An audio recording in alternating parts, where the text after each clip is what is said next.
Éco-conception des soins et parcours patient. Comment mettre en place en pratique un parcours de soins aussi efficace mais moins polluant et résilient en ville? Si la part de l'empreinte carbone du système de santé en France est estimée à 8%, la médecine de ville représente le deuxième acteur le plus émetteur avec 23% contre 38% pour les établissements hospitaliers. Il y a donc un grand rôle à jouer dans la médecine de ville. Il y a deux piliers d'action pour atteindre une santé soutenable. Une à court terme, l'éco-conception des soins, et l'autre, dans le temps long, la prévention. Il faut passer d'une politique curative des pathologies à un modèle préventif fort, comme le dit le think tank The Shift Project. L'objectif étant de réduire la demande en soins en agissant sur la prévention. Dans un premier temps, nous allons vous présenter des actions à effectuer en cabinet pour atteindre une décarbonation du lieu d'exercice. Exercer en cabinet éco-responsable, c'est accepter la règle des 5 R. Refuser, réduire, réutiliser, recycler et restituer. Pour les achats, il s'agira de privilégier le Made in France, le circuit court, de sourcer les produits éco-labellisés, de limiter par exemple les draps d'examen, les détergents, favoriser le bio-nettoyage ou l'éco-nettoyage. En ce qui concerne le bâti, la construction, la réfection des bâtiments, utiliser des matériaux éco-responsables, et favoriser l'orientation sud de la salle de consultation avec de la végétalisation pour protéger du soleil et de la chaleur en été. Concernant l'énergie, on va viser la sobriété gagnante, la transition lumière LED, tacler les ponts thermiques, utiliser un interrupteur général, un abonnement adapté avec un opérateur en énergie verte. Pour le numérique, mettre les sites en favoris, opter pour des navigateurs vertueux, nettoyer les boîtes mail, se désabonner des newsletters inutiles et éviter de mettre en veille le matériel. Concernant la mobilité, c'est encourager les consultations et les visites à domicile du professionnel de santé, à pied ou à vélo, si possible.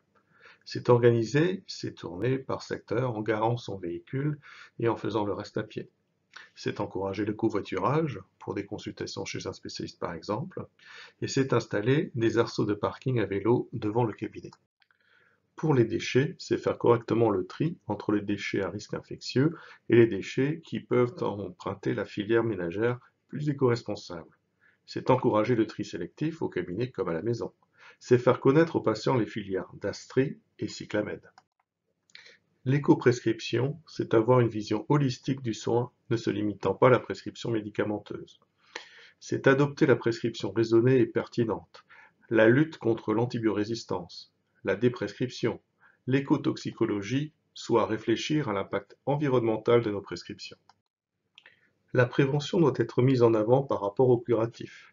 C'est par exemple encourager une nutrition respectueuse de l'environnement, favoriser le bouger plus par les programmes de sport santé et lutter contre les perturbateurs endocriniens. C'est une approche de co-bénéfice. Ce qui est bon pour moi, pour ma santé, l'est aussi pour la planète. Il s'agit également de favoriser la formation initiale et continue des professionnels de santé à la santé environnementale. Les professionnels de santé devraient être exemplaires et inciter la population générale à la préservation de la planète. Quelques exemples concrets. Garder le même drap d'examen tant qu'il n'est pas souillé, nettoyer plutôt que désinfecter, faire venir le patient avec sa propre serviette qui remplacera le drap d'examen. Lutter contre l'usage unique et le suremballage. Encourager la désinfection à la chaleur des instruments. Préférer l'inhalateur à poudre sèche plutôt qu'à gaz propulseur. Ainsi, un inhalateur équivaut à parcourir plus de 320 km quand il est à gaz propulseur. Passer à l'inhalateur à poudre sèche réduit de moitié l'empreinte carbone. Nous allons maintenant passer en revue quelques possibilités d'assurer le juste soin en cabinet de ville et la pertinence des soins. Prenons pour exemple l'antibiorésistance et l'effet boomerang qu'elle entraîne sur la santé humaine, la santé animale et environnementale. L'usage abusif et trop souvent incorrect des antibiotiques a contribué au développement et à la dissémination de bactéries qui sont devenues résistantes aux antibiotiques. Cette résistance se développe lorsqu'une bactérie se transforme et développe des mécanismes de défense diminuant ou annulant l'action des antibiotiques qui la combattent. Cela a donc un effet sur la santé humaine, par les effets secondaires notoires que les antibiotiques entraînent, mais aussi une perte d'efficacité, puis un risque terme d'impasse thérapeutique. Ainsi, en 2019, le nombre de décès par antibiorésistance était supérieur à celui entraîné par le paludisme et le sida cumulés. L'OMS estime pour sa part que, à l'horizon 2050, le risque de décès par antibiorésistance sera supérieur à l'ensemble des décès dus à des agents pathogènes infectieux. Mais il y a aussi un impact sur la santé animale et environnementale. C'est le concept One Health ou une seule santé. Les médicaments et plus généralement les antibiotiques qui sont aussi massivement prescrits par les vétérinaires vont avoir un effet toxique sur l'environnement. Leur bioaccumulation va polluer les milieux naturels, l'eau en particulier, et menacer la biodiversité et donc aussi notre chaîne alimentaire. Venons-en maintenant au juste soin et la prescription raisonnée, enjeu mondial de santé publique. Moi, docteur Doliprane, j'assume. En effet, dans un cabinet de médecine générale, 80% des consultations pour infection sont des consultations pour infection virale, qui ne nécessitent donc pas d'antibiotiques et bien souvent le paracétamol suffit. Bien entendu, il faudra faire preuve de pédagogie auprès du patient, réexpliquer l'évolution naturelle des symptômes. Ainsi, une toux virale dure 3 à 6 semaines et non pas 3 à 4 jours. Il faut boire de l'eau pour se réhydrater, sucer des bonbons pour limiter la toux. Un corps qui lutte sera plus résistant à terme, la prescription doit toujours être un acte proportionné et cela représentera moins de dépenses en pharmacie. Les conséquences sont les suivantes.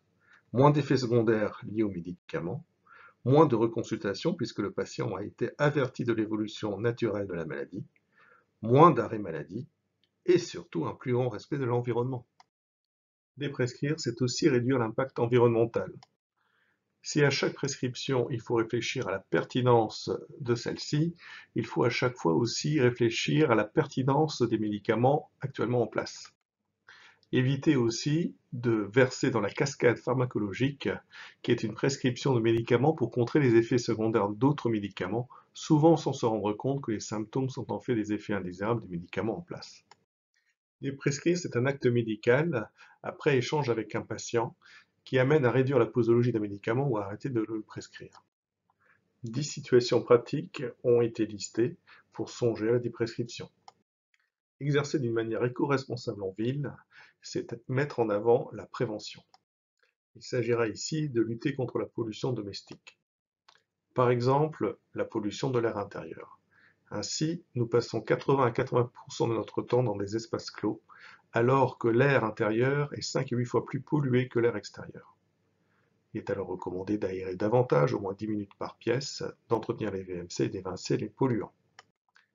Il s'agit aussi ici de lutter contre les perturbateurs endocriniens et de leurs effets aujourd'hui démontrés sur le neurodéveloppement, sur les pathologies respiratoires, les allergies, l'asthme et leur impact sur la fertilité.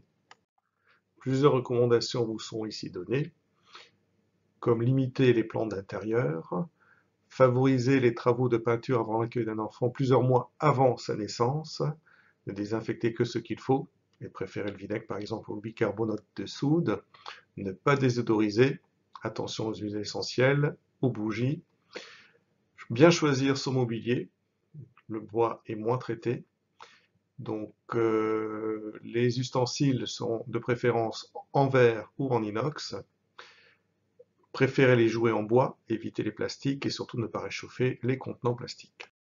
Le médecin libéral joue aussi un rôle majeur dans la recherche d'exposition professionnelle à des polluants, ce qui est malheureusement largement sous-estimé. L'Union régionale des médecins libéraux du Grand Est mène ainsi une campagne, et si c'était une maladie professionnelle, pour sensibiliser les médecins en leur facilitant la tâche déclarative par la collaboration qu'ils offrent avec l'Association nationale phytovictime. Un des rôles du médecin est aussi d'apporter des ressources aux patients, comme des associations de sport sur ordonnance, le conseiller médical en environnement intérieur et la FEE, Femmes enceintes, environnement et santé. L'Union régionale des médecins libéraux du Grand Est vous propose également un mini-guide pratique en accès libre dont la version numérique est gratuite. J'espère vous avoir convaincu, comme le déclare l'OMS, que l'environnement est la clé d'une meilleure santé et que vous en ferez le pilier principal de votre activité future.